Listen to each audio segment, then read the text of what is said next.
poco más de un año, China sorprendió al mundo con DeepSeek, una IA muy potente que podía competir con el mejor de los ChatGPT. Hasta ese momento, la inteligencia artificial parecía cosa exclusiva de los norteamericanos, pero más adelante la cosa fue a más. Alibaba lanzó Qwen, una familia de modelos de inteligencia artificial diseñada para programar, analizar documentos o crear agentes autónomos. ByteDance, la dueña de TikTok, presentó Duobao, un asistente conversacional que se volvió enormemente popular en China gracias a su integración con móviles y aplicaciones de vídeo. Y quizá el caso más sorprendente fue Kling, una IA china especializada en generación de vídeo hiperrealista que dejó boquiabierto a medio internet por su capacidad para crear escenas casi cinematográficas a partir de simples instrucciones de texto. De repente, Estados Unidos ya no estaba solo en el mercado. La carrera de la inteligencia artificial había comenzado. Sin embargo, todo este hype de la IA por parte del gigante asiático podría estar a punto de irse al garete. Atentos. Tribunales chinos dictaminan que las empresas no pueden despedir a trabajadores simplemente para reemplazarlos con inteligencia artificial. Un intento de una empresa tecnológica de reasignar a un empleado y reducir drásticamente su salario porque su trabajo podía automatizarse con inteligencia artificial fue considerado un despido ilegal por los tribunales de Hangzhou. Un tribunal chino de alto perfil, es decir, nada de un juzgado de pueblo, ha dado un importante golpe a todas las empresas que estaban apostando por la IA en China. Porque no olvidemos una cosa, China será todo lo que queráis, será muy futurista, pero si algo está claro son sus raíces socialistas. El gobierno está cada vez más preocupado por el impacto de la IA en el mercado laboral, y esto no es más que un reflejo de lo que está pasando en la calle con los chinos de a pie. Ahora bien, hace tan solo unos meses la cosa era muy distinta. Los chinos eran uno de los pueblos más optimistas con la inteligencia artificial. De hecho, el marzo pasado, cientos de ellos hicieron cola enfrente de las oficinas de Tencent para instalar OpenClaw, una especie de asistente de IA que puede hacer montones de tareas directamente desde tu ordenador. Esta IA causó tanto furor que se volvió en el hot topic del país. El hype era enorme. Sin embargo, durante esos días ocurrieron dos cosas muy curiosas. Y es que, aunque OpenClaw generó muchísimo entusiasmo, también es verdad que las búsquedas en WeChat de la ansiedad por la IA se dispararon a niveles estratosféricos. Pasaron de unas 20.000 búsquedas diarias a casi 2 millones. El miedo se disparó, y es que, según una famosa encuesta de un medio estatal chino, un 60% de los chinos teme que la IA les quite el trabajo. Y ante esto, el Estado no se ha quedado parado. Primero, prohibieron o regularon brutalmente el uso de OpenClaw. Empezaron por los bancos y otros sectores sensibles, diciendo que este tipo de agentes virtuales eran una amenaza a la seguridad nacional, y luego siguieron extendiendo las restricciones por el resto de la economía. Pero es que ahora, como hemos visto al inicio del vídeo, se ha pasado a prohibir directamente los despidos por IA. Pero esperad, porque todavía hay más. Resulta que mucha gente asocia IA con ChatGPT, como si fueran sinónimos, pero en realidad la inteligencia artificial va mucho más allá. Otra aplicación muy sonada son, por ejemplo, los coches que se conducen solos. Quizá hayáis oído hablar de El Ojo de Dios, que es la IA de BYD para competir contra Tesla en conducción autónoma. Pues bien, mientras empresas como Waymo están arrasando en los Estados Unidos, las autoridades chinas le han declarado la guerra a los robotaxis. En 2024 congelaron unas semanas la emisión de licencias para calmar unas protestas de taxistas, pero el problema volvió a encenderse con dos incidentes que lo cambiaron todo.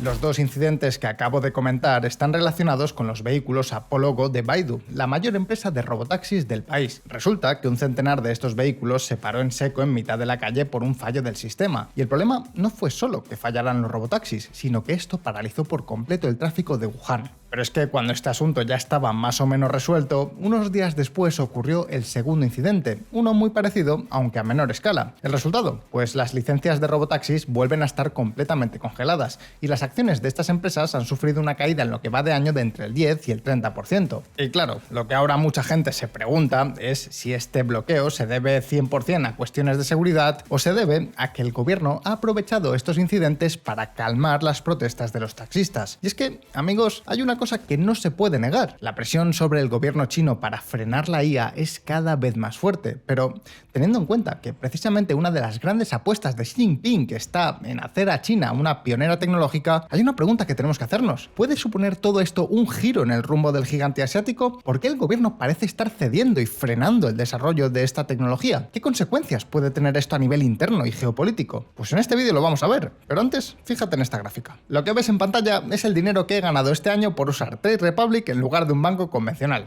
380 euros por la cara. 200 de esos euros los he ganado gracias a la cuenta corriente remunerada al 2,02% TAE. Y los 180 euros restantes los he ganado porque con la tarjeta cuenta Visa de Trade, me devuelven el 1% del dinero que gasto con ella automáticamente hasta 15 euros mensuales, es decir, 180 euros al año. Esto es muy fácil, no tiene ni trampa ni cartón. Trade Republic es un banco con todas las de la ley. IBAN español, Bizum, atención personalizada en castellano, retiradas en efectivo en cajeros, transferencias, domiciliación de nóminas... Vamos, la única diferencia es que al contrario de lo que hacen los bancos tradicionales, Trade Republic te recompensa por usarlo con los intereses determinados por el Banco Central. En lugar de quedárselos ellos, como hacen muchos bancos, pues te lo abonan directamente a ti, en tu cuenta corriente. Además, la operativa se hace toda desde una app muy intuitiva donde también puedes invertir en acciones y ETFs. Así que, si quieres aprovecharlo tú también, al abrir el QR que ves en pantalla o el link de la descripción, se te abre un formulario. Lo completas y en nada. En 3 minutos ya tienes tu cuenta abierta. Y dicho esto, sigamos con China.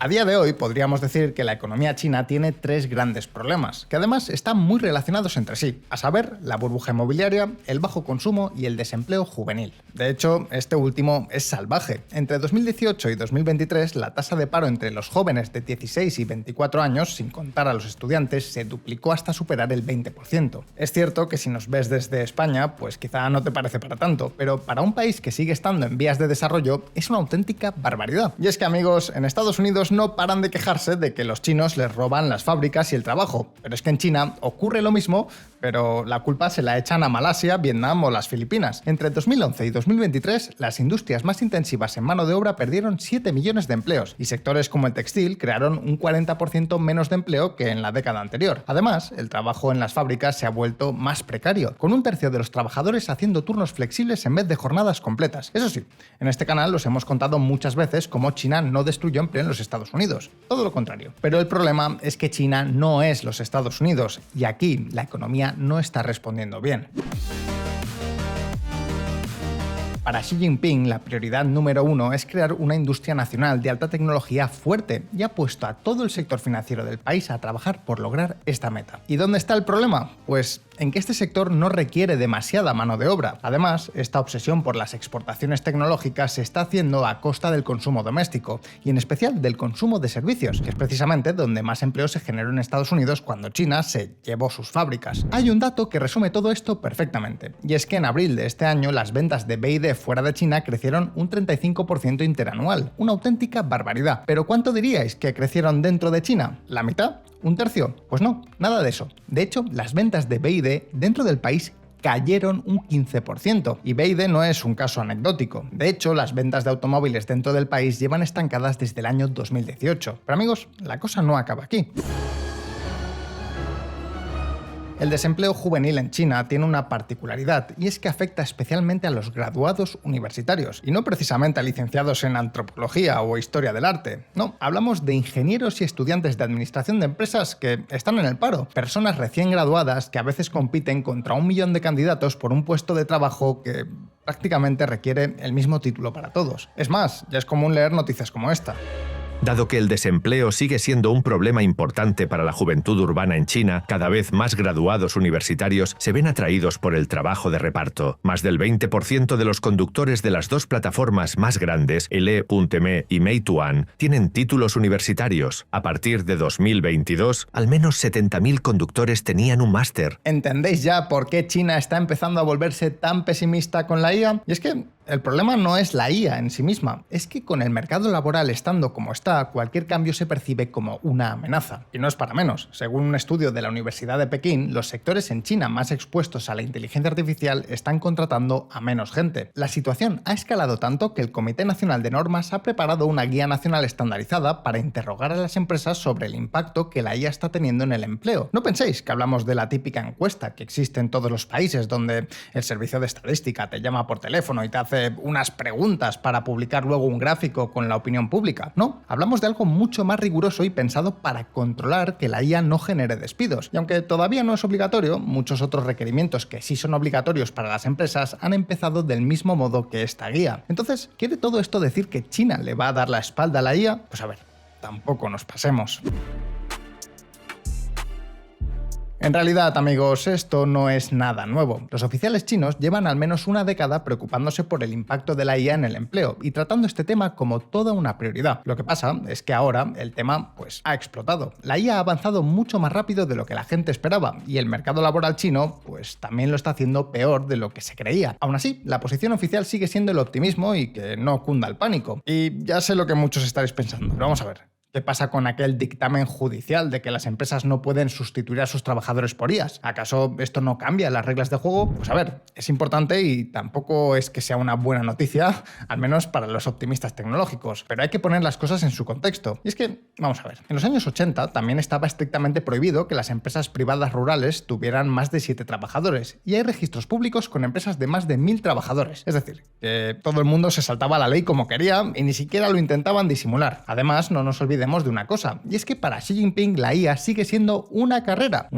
que por ahora China está perdiendo. Y es que DeepSeek 4, la IA china más puntera de todas y con mucha diferencia, tiene unos 8 meses de retraso frente a las inteligencias artificiales americanas más pioneras. Pero lo más importante no es la foto fija, sino la evolución. Lo cierto es que las IAs estadounidenses están mejorando a un ritmo mucho más rápido que las chinas, como indican las pendientes de estas rectas. Es verdad que DeepSeek tiene algunas ventajas, como ser entre un 40 y un 50% más barato que modelos similares, pero en cuanto a inteligencia bruta, todavía está muy lejos de la línea de meta. Y es que en realidad la diferencia con GPT 5.5 o la última versión de Claude es todavía mayor por 3 motivos. El primero es que aunque las IAs chinas y las IAs de código abierto en general se acercan a los modelos más punteros en tareas muy específicas, en los exámenes que miden la inteligencia general se ve que están más lejos. El segundo es que para hacer estos exámenes, algunas IAs como DeepSeek usan muchos más tokens que la competencia. Por ejemplo, en el Artificial Intelligence Analysis Index, DeepSeek 4 Pro con 270 millones de tokens consiguió la misma puntuación que GPT 5.5 con solo 9. Y el tercer motivo es que hay aspectos más allá de la inteligencia que también son clave, como por ejemplo la latencia, es decir, algo así como la velocidad de respuesta. Pues bien, DeepSeek 4 Pro usando plena capacidad tarda 150 segundos en responder 500 tokens, frente a los 25 de Cloud Opus 4.5 o los 30 de ChatGPT 5.1, dos IAs que, por cierto, ni siquiera son ya las más punteras de sus respectivas empresas. Así que sí, no hay dudas, China se está quedando atrás. Que además de todo lo que acabamos de contar, la otra gran meta de Xi Jinping con la IA también está dejando resultados agridulces. Y es que, veréis, el gigante asiático no solo quiere dominar la IA, quiere hacerlo con un ecosistema 100% made in China. Y eso pasa principalmente por fabricar los semiconductores y las tarjetas gráficas en las que se entrenan las IAs en China y por parte de empresas también chinas como Xiaomi o Huawei. Aquí, una de cal y una de arena. La parte positiva para el gobierno es que, oye, al menos las empresas chinas están consiguiendo sustituir en parte a las americanas como Nvidia. Todavía no son capaces de fabricar los semiconductores más avanzados de 2 nanómetros, ni tampoco las máquinas que hacen falta para fabricar las máquinas que fabrican directamente los chips. Pero Huawei ha hecho grandes avances con la gama media, disparando sus ventas anuales de chips un 60%. Además, entre un cuarto y un tercio de las obleas de silicio sobre las que se fabrican los semiconductores ya son de origen nacional, y se planea superar el 70% para el año 2030. Así que sí, podemos decir que China está teniendo éxito a la hora de sustituir a empresas extranjeras. ¿El problema? Pues el problema es que hacer este cambio no le está saliendo gratis. Uno de los motivos por los que DeepSeek ha tardado tanto en publicar su última versión es porque han tenido que perder mucho tiempo adaptándose a los chips chinos, chips que no se programan en el mismo lenguaje que los de Nvidia. Y encima, todo apunta a que la mayor parte del entrenamiento se ha hecho en gráficas de Nvidia, es decir, que todavía hay mucha dependencia de los Estados Unidos para competir en las ligas mayores. Y es que, amigos, China no tiene ni la cantidad de capacidad de cómputo ni la calidad como para batir al tío Sam. Aun con todo el boom que ha vivido Huawei, China en total tiene la misma potencia de cómputo total que Oracle, la quinta empresa americana con más potencia instalada. Es cierto que este gráfico no tiene en cuenta las gráficas de Nvidia que han entrado al país de contrabando y que se estiman entre 300.000 y 1,2 millones, pero aún con esto China seguiría por debajo de Meta, es decir, por debajo de una empresa que es la cuarta americana en orden de potencia. Por no hablar de que meter estas gráficas es otra forma de admitir que China sigue dependiendo mucho de la tecnología americana. Y amigos, con todos estos datos sobre la mesa, yo os pregunto, ¿de verdad creéis que Xi Jinping va a decirle a sus empresas que echen el freno con la IA? Pues probablemente no. Recordemos que esto no es solo una cuestión económica, sino un asunto de seguridad y de orgullo nacional. No obstante, es innegable que el ambiente en China está empezando a cambiar. Antes, cada nueva tecnología generaba un hype brutal, pero ahora parece que incluso están generando ansiedad, miedo, especialmente entre los más jóvenes, y esto es algo que las autoridades políticas tampoco pueden permitir. ¿Cómo se resolverá este asunto? Pues no lo sabemos. En Visual Economic no tenemos una bola de cristal, pero sí os podemos prometer que estaremos muy atentos para comentaros todas las novedades. Sea como sea, y llegados hasta aquí, ahora el turno es para todos vosotros. ¿Os han sorprendido los datos de desempleo juvenil? ¿Hasta dónde llegará el miedo a la IA que tienen en China? ¿Qué priorizará Xi Jinping? ¿Ganar la carrera de la IA a nivel internacional o garantizar la estabilidad social? Podéis dejar vuestras respuestas en los comentarios y no olvidéis que aquí en Visual Economic subimos vídeos nuevos todas las semanas, así que suscribiros para no perderos ninguno de los siguientes. Dicho esto, un saludo, gracias por estar ahí y nos vemos en la próxima.